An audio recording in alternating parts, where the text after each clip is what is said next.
Pues continúa México empeorando en sus evaluaciones en materia de percepción de la corrupción. ¿Cuál es su opinión en torno a este tema, doctor Fernández?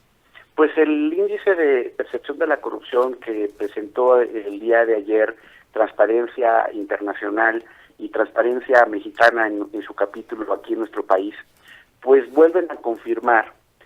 el que en México hay una alta percepción de que el problema es mayúsculo de la corrupción. No sorprende que de 180 países, pues lamentablemente aparezcamos en el lugar 135 y que incluso de los países que forman parte de la OCDE, pues México esté en el sótano. Y no sorprende porque cuando uno observa, por ejemplo,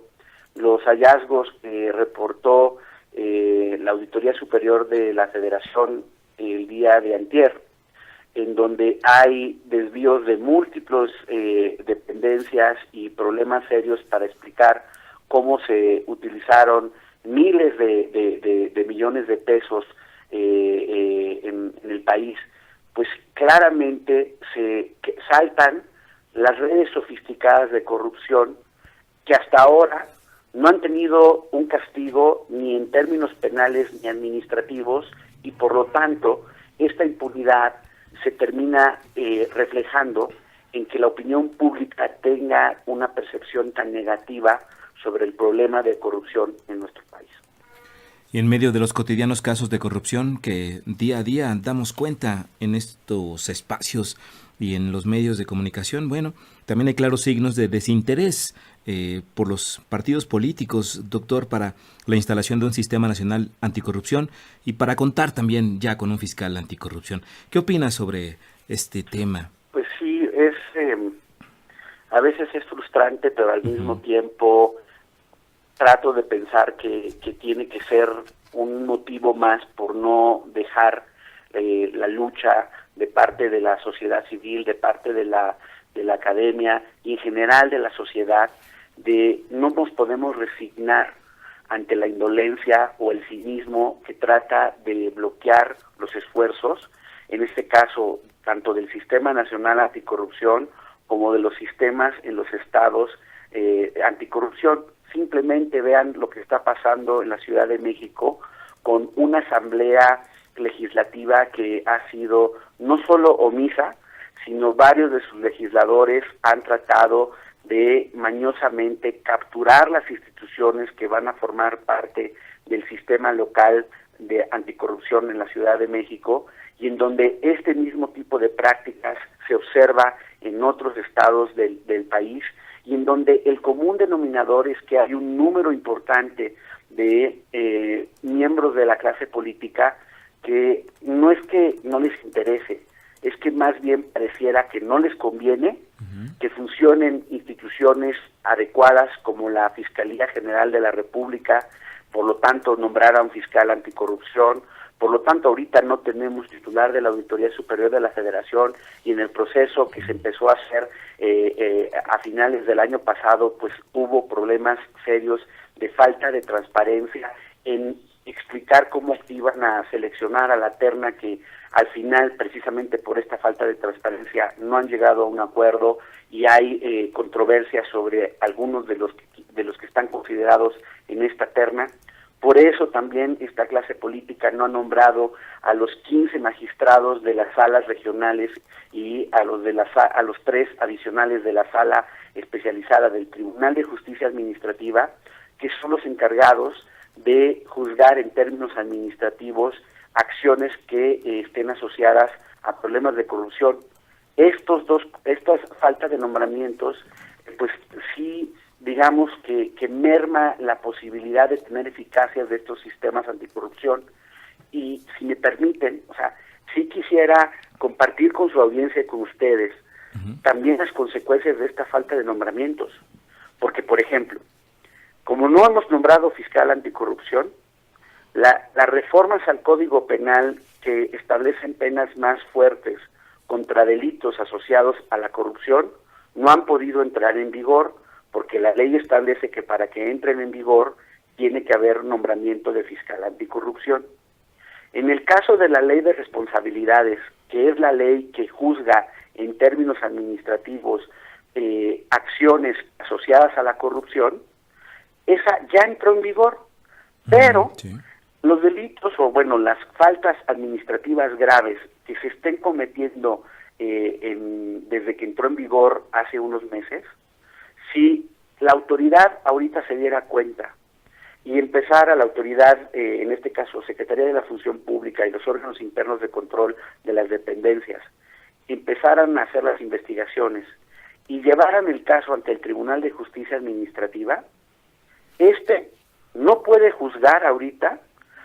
a los funcionarios públicos y a las empresas que estén involucradas en estas acciones graves de corrupción. ¿Por qué? Porque si los hacen, van a perder el caso, porque un abogado defensor de este tipo de funcionarios corruptos o de empresas involucradas en corrupción tendrían la razón jurídica porque el tribunal actual no tiene competencia para poder juzgar estos casos, sino que solo son los magistrados que no han nombrado, en este caso, el Senado de la República. Claro, pues incompetencia y dolo por parte de los legisladores. Pero,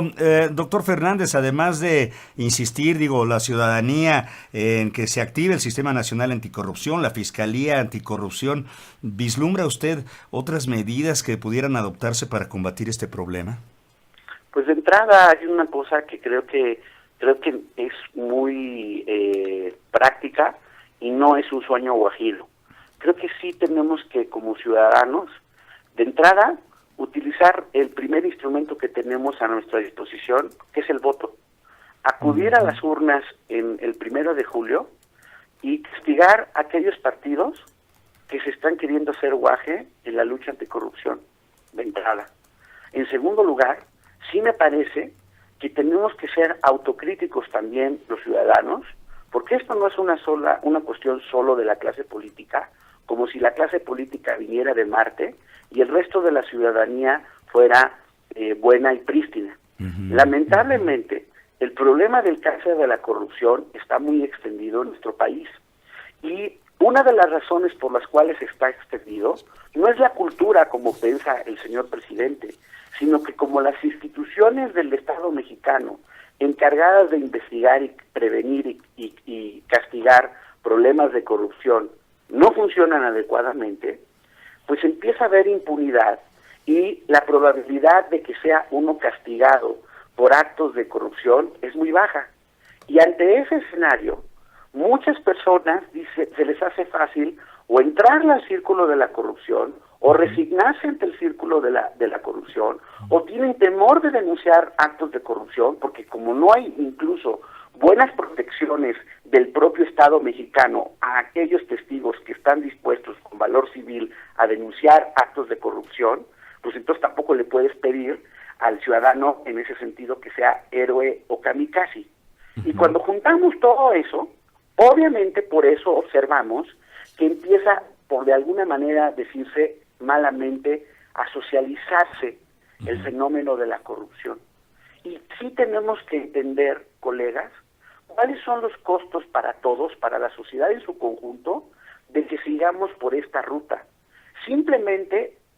la corrupción se dice, por ejemplo, que mata. Y lo hemos visto recientemente en dos ejemplos muy trágicos. Por un lado, el socavón que ocurrió en la carretera hacia Cuernavaca hace algunos meses, en donde perdieron vida 2 personas que no tendrían que haber perdido la vida si la autoridad y el constructor hubieran hecho bien la obra y se hubiera supervisado y no hubiera habido problemas de corrupción. En el caso del temblor que ocurrió lamentablemente en septiembre del año pasado, vimos también cómo muchas personas perdieron su patrimonio porque claramente los edificios o las casas donde vivían no siguieron correctamente las reglas de construcción. Incluso, lamentablemente, hubo pérdida de vidas en algunos casos precisamente asociados a problemas de indolencia y corrupción en la forma en que construimos. Entonces, sí tenemos que entender cuáles son los costos que estamos asumiendo como sociedad de seguir en el camino que estamos, lamentablemente.